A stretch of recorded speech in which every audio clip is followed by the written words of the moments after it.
Today, we have the privilege of speaking with one of Nigeria's most notable entrepreneurs, Mr. Jegede. Widely known as Mr. Jegz Africa, he has dedicated his life to demystifying success, showing that it is truly replicable, especially here in Africa, with his thriving business, FruityLife, now boasting multiple branches across Nigeria. We are here to uncover the story behind his remarkable success.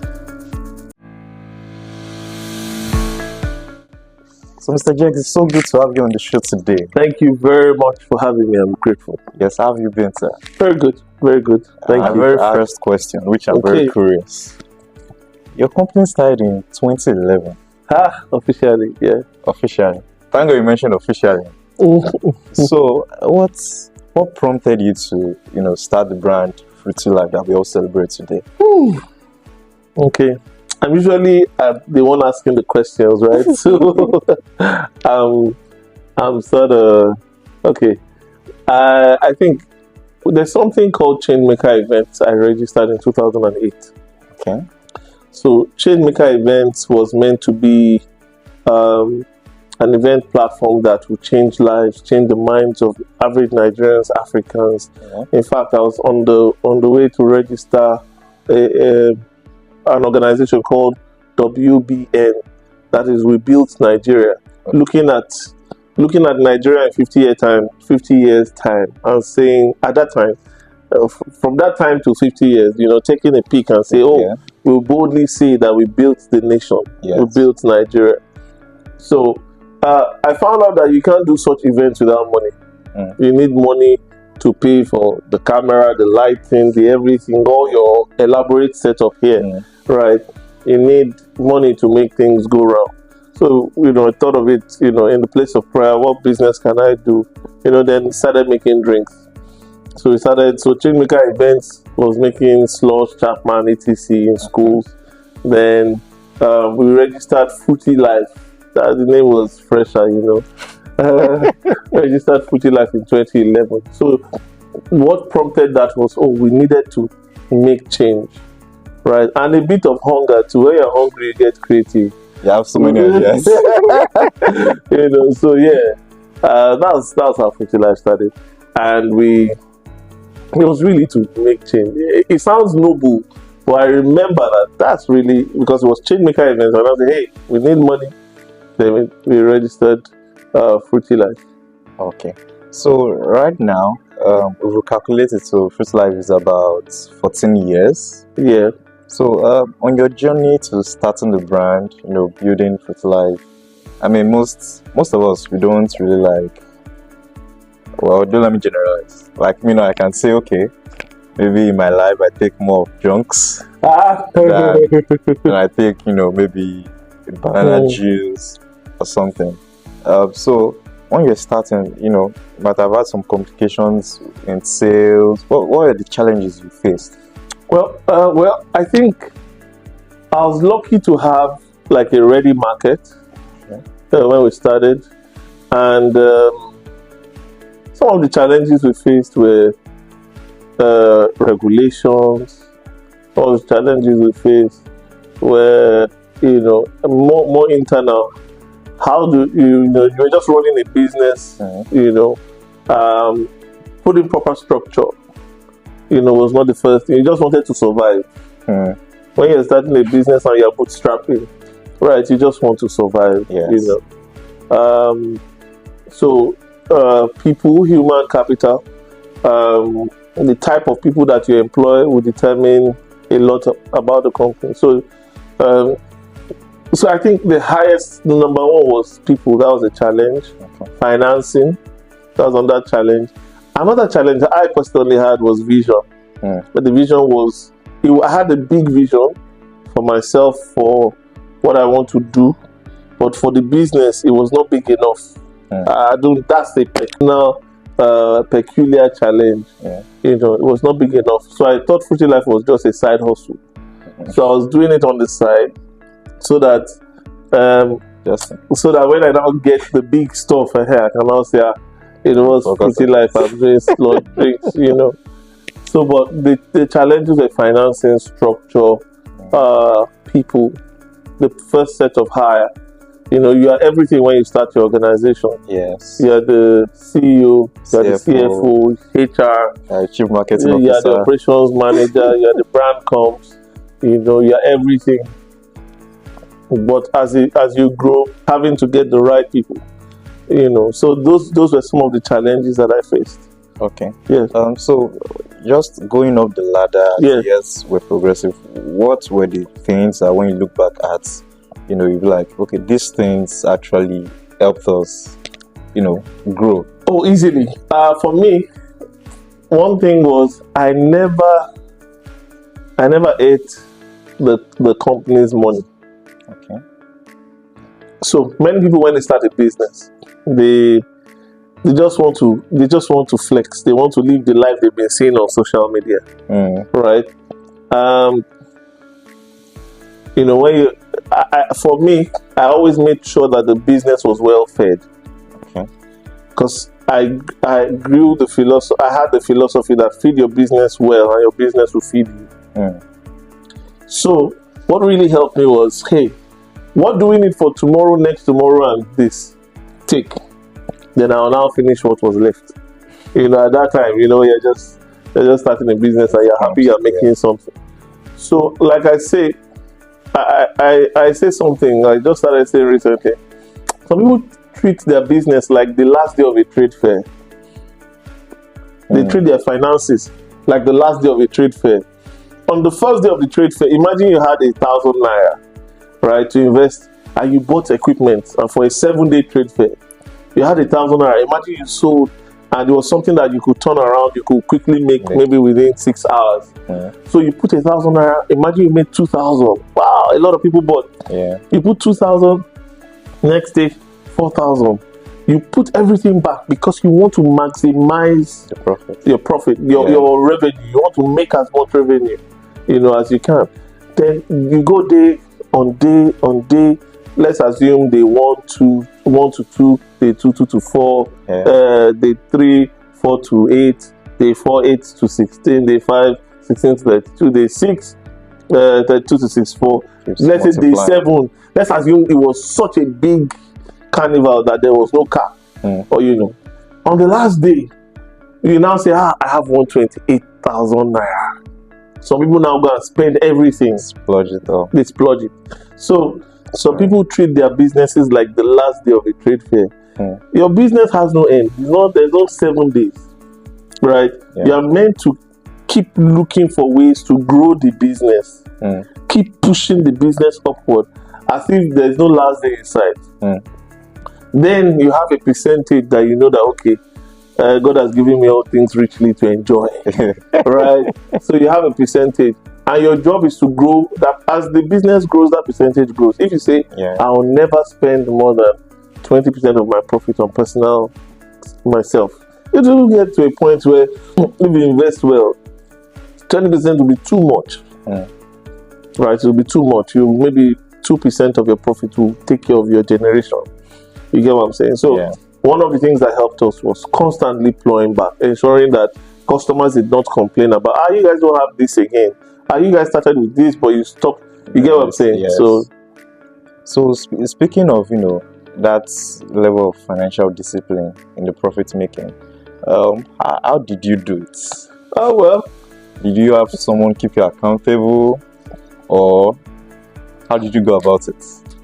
I think I found out. I've not thought it through on why I had that philosophy, but I think I just knew that this is the engine that is bringing the money. I don't want to kill the golden goose. Okay. You know, when the car is running, you have to oil it. You have to service it. You have to put fuel. Definitely. If you run it down, you won't be able to move again. So I just knew that I had to make sure that this thing is alive and well. I have another philosophy, which is your business must be alive.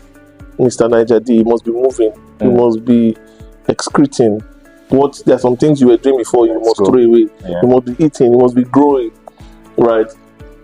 So for me, I think the philosophy came because I'll try to dig deeper, but I just knew I had, maybe from books, maybe from a video or something, that your business must be well fed.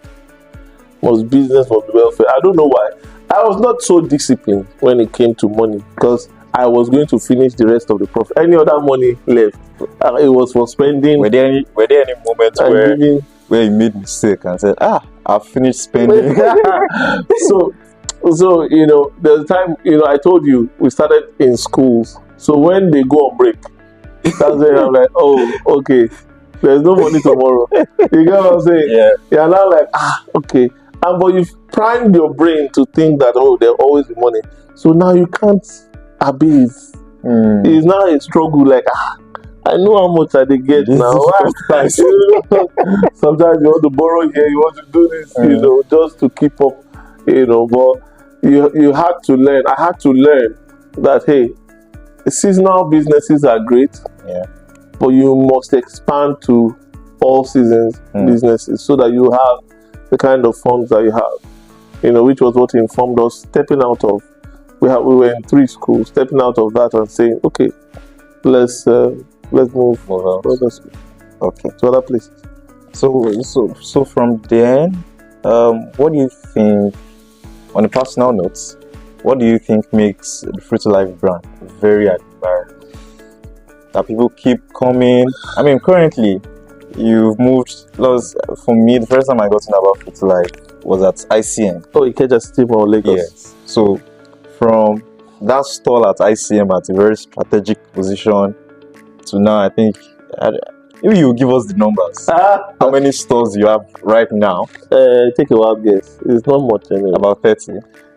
Yeah, almost. 35. No. Almost 32. 30. Almost 30. 30. Yeah. So we are 4 on the way. It's about 28. 28. So hopefully by end of next month we should be 30. Wow. So, your question about, can you retake your question? So my question was, what do you think makes the FruityLife brand very admirable? Thank you for implying that it's admirable. It's admirable. Okay. One of the things I know, without capping, is customers are human beings. Those numbers you see, it is human beings' hard-earned money they are paying you. Yes. If they come to your brand and you are giving excuses, we are sorry. Imagine you are buying a car from Toyota and you are calling to complain and say, sorry, the engineer was pregnant, or the engineer's mom, something really sensitive. Oh, the engineer fell ill, a terminal sick, something that, you know, you are meant to be very empathetic, you know, sympathetic about. And they tell you, at that point, you don't really want to know. It doesn't matter. As grievous as the situation may be for the engineer, you paid for convenience. So I use that really high involvement example. I wanted you to know how important it is customers take having a good order. Yes, some people might have dropped the ball within the organization, but we make sure to correct it. I love it. You know, we love our community so much, right? So I think that distinguishes FruityLife from others. Yeah, right. You mentioned something that customers are the answer when you do, and I just want to just one of advice. Many small businesses that are just company. Many times there's that dilemma of, okay, I think I'm actually offering customer the right thing, but customer is not saying from my perspective. And you know, on social media these days, you won't see many of them lash out at the customer saying, I gave you this, but you do not specify. So how can they draw that balance to, you know, still retain the customers, and you know, if there is any improvement that needs to be done on the phone, they can also do that. Taking note of their limited, I think my question is very long, but taking note of their limited financial resources. Okay. I think it depends on the business you're doing. For example, fashion. I think the examples that you gave, you didn't specify that you wanted this design. This was what you gave, and I asked for, and I gave you. And what they ordered for, the body shape of that person is different from their own body shape. So it's also different. Are you, as a fashion person, if you notice it, are you going to put part so that it will make the body shape the same thing? So you have to delight your customer. Your point of view is non-existent. No, scratch that. Don't listen to that. Your point of view, take it, use it to toast bread. Yeah, you know. If the customer does not feel satisfied, you're still not at 100%. You can't satisfy everybody, but you should satisfy your customers. And not everybody is your customer. Not everybody is your customer. Know that and know peace. So, but if your customer says they want a particular type of food, and many of them, you have to ask yourself, is it viable? Financial, economical. Can we make profit of it? The fact that it's makeable does not mean it's marketable. The fact that it's makeable and marketable does not mean it's profitable. So a lot of things to analyze. There's so much to unpack, and it looks like we'll go a full episode. But I think listening to your customers and finding a way to delight them, engage your customers, ask them questions. There's a product we started, our chicken wrap. It's beginning to pick up. And we started it, we asked, what would you like to see? We have 2 products. And customers voted. And we did what they said. And they are rewarding us. Customers vote with their cash. They are voting. Customers are voting with their money. I can't work for 30 days to get paid and come and vote nonsense. Because I'm taking it, my taste board will tell me that this is crap. Why would I take a portion of my salary, looking at the average earner? Why should I take a portion of my salary, say 5% of my salary, 10%, whatever, and say I want to make really good clothes, and you now mess it up? It's not fair, So I think you should know who your customers are, know where they are, know where they work, know the kind. Oh, my customers earn this type of money. This is the amount. I know by our sales, I know where our customers stay. Sometimes I know where our customers are, maybe on the island or maybe on the mainland, just by the volume. Where are they? We know how to target my ads, to the customers. So I think it's just distilling it to the basic principles. Unless your customers feel satisfied from their own lenses, your efforts does not really resonate with them. Yeah, nice one, thank you. But this is not what I ordered. Or this is not as good as what I got at this other person. Again, so your point of view is good. There are some products in FruityLife that I don't take off. I used to like them. When you cook food, man, I've had enough, right? I've had enough. My son takes our product every day. In fact, there's one person who says, oh, you changed this, did you add this to this? It's really good. Yeah. My wife loves that. Everybody loves the product. I love the product when I eat it, right? So, I'm not my customer. You're not your customer. So, there's a particular type of parfait I love eating. I won't say it so that I won't influence anybody. And there's another one I'm like, okay, if people say they love it, then we're going to make it. So, because human beings have preferences, including the CEO. So, you are not your customer. If your customer says, this is the design we like, do it for them. Don't start saying, oh, when I went to the London Business School or London School of Fashion or so. Keep it in London. That's why you market in the first place. Exactly, to please the customer. So, know your customers, know what they want, know what they see as satisfaction, and find, as long as it is legal, find a common ground where they can see that, oh, you put in, they can see your effort and they can see the result that they desire. So, question I want to ask is how do you communicate the vision to your people? So it's usually difficulty. There's a certain period I know of someone every month was always letting people go. It was just like people understand what I'm trying to achieve my brand. So how are you able to break down exhaust from maybe just you, the initial phases, and then maybe added 2 more percent, 3, and then as become the network and then scale? For the vision, you have to communicate often. Unfortunately, there's some people you hire at the beginning of the organization. If they don't develop, you need to let go. Or you've done your best to make sure that they develop. That's like what time frame you use to determine that? It depends. Okay. We're in Lagos. If you're traveling to Ibadan, you can take a shirt and a short on the back and just go. You look for somewhere. Maybe let's say you have 100,000 in your pocket. You find a way, right? Let's say you have 100,000 in your pocket.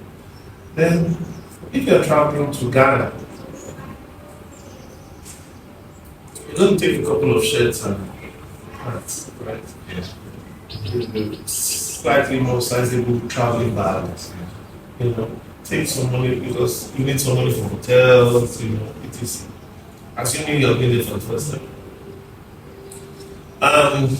If you are going to Beijing, in China, or you're going somewhere, right, you're going to pack a little bit.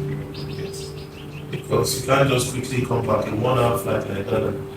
You have to factor in that, hey, if I can't forget it's high involvement, it will take a lot for me to do. So what am I saying? It depends on where you are going. Where you are going will determine what deadweight to let go at what time. The rocket, when it's flying, goes up. Once the deadweight is done, it releases it. Well, before Tesla's rockets, now that goes up. So as it's going up, it releases, goes up, releases until it takes off. So if they are dead weight, they need to release it. Everybody must be rolling. It can't be, nobody is here for free lunch. A lot of people get to hide. Everybody must be working. If they're not working, no sentiment. So I think the timing is regardless of whatever time. It may be a year, maybe 10 years, it may be 6 months. Is this person adding immense value? Is this person replaceable at the same salary? Can you get more value? You're not looking at human beings as salaries. No. They're human beings, they have feelings. But some people will kill your business and dust their CV and go to another business. Because of that, you must be pragmatic. Saying, if I hire another person earning this same amount, will I get more value? If that is the case, you do your best. Some people put people on PIP, Performance Improvement Program, and say, okay, you have 3 months, these are the areas you need to improve, 6 months. But if you are not seeing any improvement, it's unfair to them to deny other people who are willing to work an opportunity. And it's unfair to the business, because imagine, for example, if you put, there's a concept of, let me put it this way, I'm trying to find out how it was described. I'll just paraphrase. Both of us may be able to carry more than the sum of what each of us can carry. This is what I'm saying. If you can carry 100 kg, you can carry 100 kg. There's a possibility that if both of you come together and leverage properly, you can carry a 300 kg item. That's it. But if he suddenly drops the ball, you're left carrying 300 kg. And it can break a man. So it's unfair to let go of people without knowing why. You can't ask more than it's cool to see people do more than what their job description says. It's cool to see, but you know, you can't ask more than what a person can give. I love working with people who give more than what the JD says. In fact, if you give more than what your JD says, soon you earn more than your JD, more than your role. Some people are myopic. They think that they're not paying me up to that. And therefore, they get to train their minds. They don't know, each time you say, they're not paying me for that, I can't do that. Each time you do that, you are telling your mind that, hey, any little stress, don't. You now think that when you have your own business, you suddenly become hardworking. No, your mind is trained to flex. You think you want to be a CEO because you want to flex. Not knowing that a CEO does not flex. What you are seeing, that if he is a runner, right? What you are seeing that is working, that is, you know, some people, I'm talking in this client now, I've heard a lot of that, you know. What you're seeing and you're appreciating took a lot of hard work and a lot of years, a lot of leveraging. And it always takes years, either other people's years, maybe somebody's expertise or something, or it always takes years. Maybe somebody who has read a book, maybe you learned something from the book. The book took years of research. You are using the knowledge to, either the money of somebody, the person took years to get that money. If the person is partnering with people who have an information, it always takes time. It can happen for you shorter, but that's because you are leveraging on other people. So to your question, sometimes you need to tell yourself, if they are not aligning with the culture, if they are not delivering it, it's not an association, it's a business. The reason you have a seat at the table of that business is because of your contribution. If you are no longer contributing, that's why they amputate people's hands. They're like, hey, it is no longer able. You love the hand, but they say it's killing you. What do? They cut it off. Yeah. You know, so if you are very pragmatic, sometimes you're sentimental, you need an external force to come and help you do the right thing, right? Or you do so for some training. But hey, so as regards the timing, it's better. There's sometimes some surgeries are very urgent. Yeah, some you can still manage for a little bit. So it depends on where you are going, how far you have come, what the business needs at that time. That's to that question.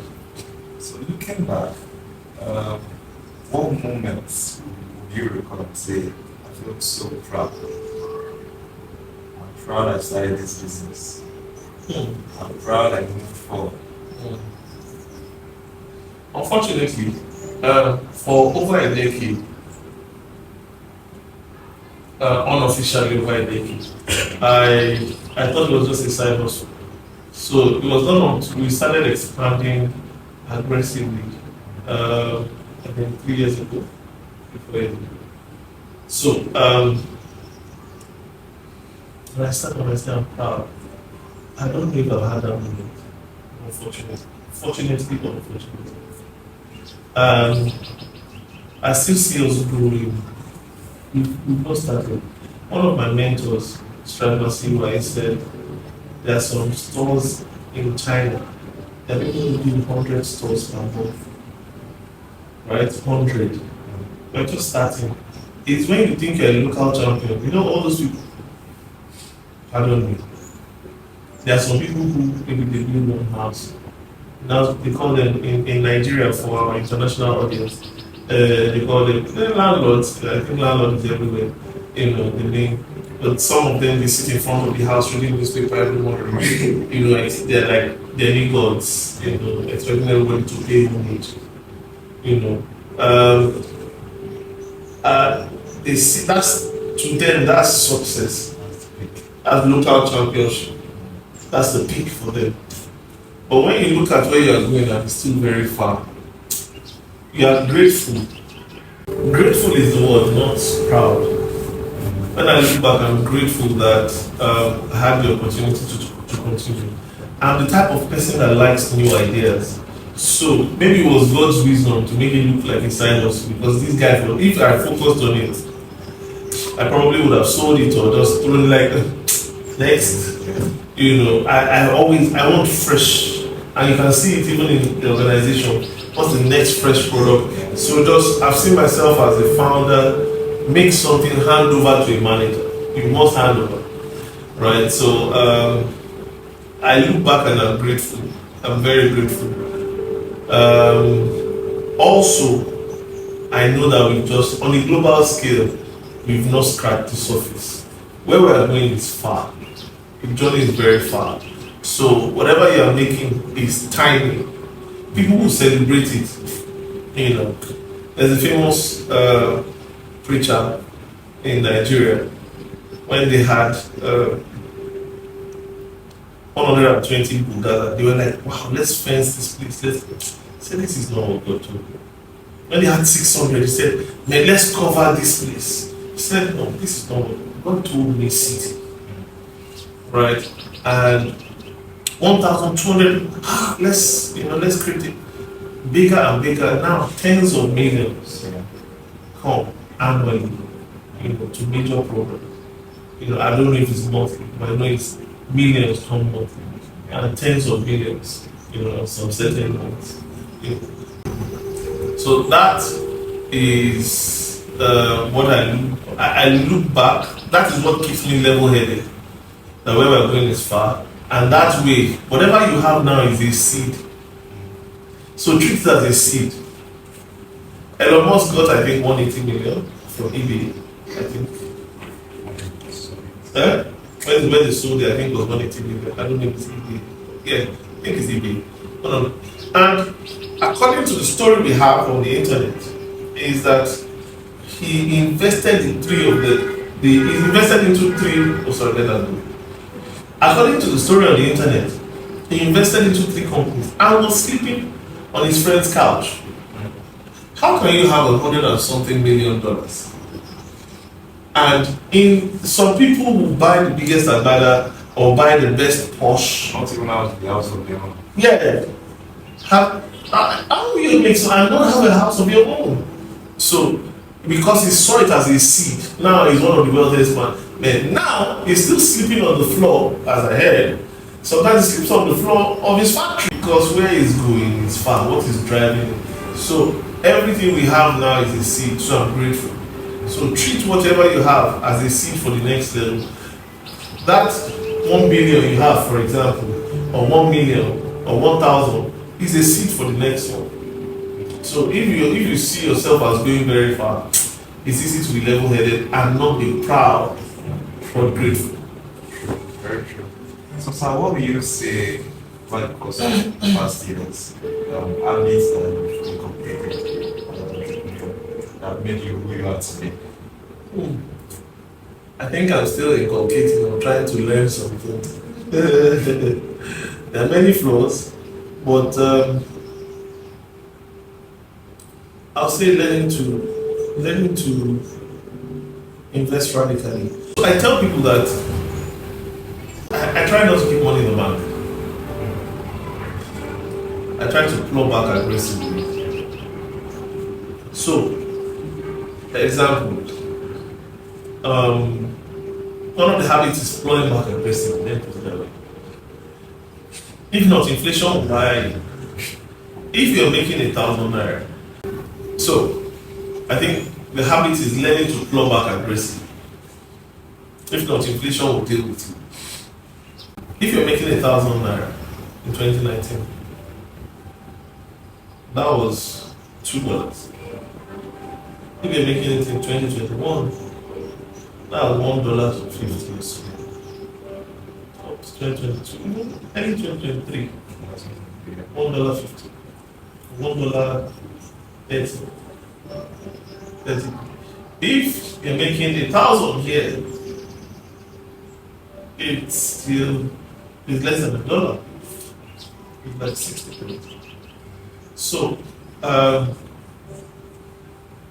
one of the things I've learned is to aggressively expand my business to beat inflation. I try, because what you were buying bread at 10 years ago is not bread now. So if you just say, "Oh, I have arrived," because I can buy 3 loaves of bread or 5 loaves of bread, I have arrived. If you don't spend on expanding, you only will be able to buy 1 loaf of bread at this time. And last year, rather, if inflation makes the person at the same earning power. And if you are not constantly growing and expanding, whether your product line and your presence, you will not be able to buy bread again at 1 kg. Do you understand what I'm saying? Yeah. So you're like, oh, I've arrived, I have 1,000 naira, I can buy 6 loaves of bread in 2014, maybe 150. And like, I'm great, I'm doing well. But as at 2 years ago, you probably were only able to buy, or 3 years ago, maybe you're only able to buy 2. Now, you can't even buy maybe a bread, right? So one of the things I've learned, I've spent a lot of time on that point, is make sure you're expanding so that you'll still be able to afford what you could afford, so that you'll be able to pay your staff better and not have people poach them, right? If you are constantly staying in one place, you'll not be able to increase salary. Where will the money come from? So I'm trying to dumb it down to the basic lingo. So that's one thing that God has helped me to build. Then make sure your brand is bigger than you. Make sure you don't just put your hand in the treasure. It may start with that, but you have to put structures in place if your business is going to outlive you. Because if you want a business that outlives you, the systems and structures that you have to put in place. What else have we done? The brand should. Many people don't know. Well, there's a circle that knows as FruityLife. That people don't know. There's some staff. I walk into a store, they say hi, you're welcome to FruityLife, what would you like to buy? Right? So if some staff don't know me, some customers don't even know me. Many customers don't. And that's it. So they are buying because of the brand. Build your brand well. Let it be able to travel. Your brand can be worth more. So you can buy a name, the rights to a name. That's how important a brand is. Let your brand be something that. And how do you build a brand? I'm not a brand expert, disclaimer. But one of the things I know is every single thing you are doing. Is it growing? Are you growing? When customers complain, what's your reaction? What's your response time? Yeah, what do customers perceive? There's some brands. If I say a popular brand in Africa, let's say Davido, it doesn't have buildings everywhere like a restaurant. But when you think of him, you think big. Yes. Why? Because there's a perception in your mind. He has real estate that is big. Yeah. So build, and he has systems and structures. It costs a lot of money. What I'll say, I'll just chip in on the side for anybody who wants to build a global brand. Make sure many people are feeding from you. Just look at YouTube. Actually, now it becomes even more evident. Look at YouTube. Many people are scrambling to have more subscribers. Why are they not scrambling to build competing platforms? Right? They're not scrambling to build competing platforms. They are scrambling to be the best. So make sure people are feeding from you. Make sure when they hit their target, give them. That way, they don't want the platform to die. So a Davido now can have many mouths he's feeding. This agent here, that agent, this person, that person in different countries. So it makes it look like, hey, this guy has a presence that's really large. So maybe I'll list out other things that we're doing. I've mentioned some. We are alive. That are some things, decisions we made. So plowing back, I'm trying to rewind. Plowing back aggressively. I save in stores. I don't keep money in the bank. If not, it will. If you kept 1,000 in the bank 2019, it's not the same amount. Even a dollar, what you could buy with a dollar, back then you can't buy with a dollar now. Everywhere people are complaining. So it's double whammy for people who are dependent on the dollar, because dollar is facing inflation is dealing with dollar. Then if you are dependent on dollar, right? Yes, so it's a double, is exacerbated with the naira. You know, what the dollar could buy that time, you couldn't buy it again. Now you need more naira to buy that same dollar that you get. So those are some of the things that we do in the business that have made us who we are. Plowing back, creating systems, building the brand, make sure the brand is more popular than you. But that is, it depends. If you're a YouTuber or something, it may be intertwined. But strive to build a platform. You know. So I'm sure there are more answers that will come in. You know, with time. Maybe I'll send that to you or something. Yeah, thank you so much, man. Thank you for your time. Thank you. I mean, I want us to go on and on and on and on. You're a really busy man. Thank you. So we have to work for you. Thank you too for interviewing. You're a good man. You've always been a solid person, and there's a reason why I said yes to the interview. I'm usually shy when I'm being asked questions, but I said yes because of who you are and who you've been over the years. You've been an amazing, solid person, and please keep going, keep it up.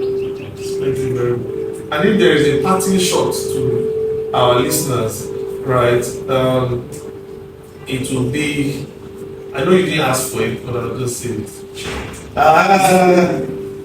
I'll chip it in. Don't settle. Your vision. See, don't take it as just a dictum. Don't take it as just a saying. It's possible. If you can see it, you can do better. Let me put it that way. Let me put it this way. Not seeing mentally now. If somebody has done anything you can see that you can marvel at, wow. That means somebody thought about it and actualized it. That means there's so much more in your mind that you've not actualized. So if you have that vision, you can now say, okay, what are the systems? What is between me and the actualization of the vision? And you keep putting it in place.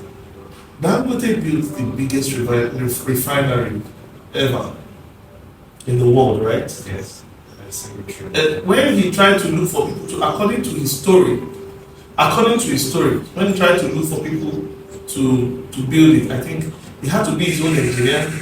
He had to supply. He had to be his own engineer. He had to supply his own power. He had to do his own roads, and he kept. Once you write down everything that you need to achieve to become this person or to do this thing, even if the vision, you forget the vision, as long as you keep ticking those things off, eventually you will get there. So your vision, how you see, what you see physically makes you know that it is possible to do better. Then if you can see it in your mind, know that it is possible. Elon Musk always wanted to go to space. He was addicted to that vision. As a child, he wanted, and look at him now. Everything usually aligns, especially when you don't give up. It usually aligns. So that's a parting shot. Keep the vision alive and look for ways. If you need to tweak it as you go on, you tweak it. The goal is the goal. And if you don't achieve it, you get a bigger goal so that you don't get depressed. You get a bigger goal, but the vision is achievable. And you just know, who do I need to work with? Where do I need to serve? What do I need to do? What's the strategy? And it is definitely possible. Thank you. Thank you so much. Thank you. I think that's about it. Yes.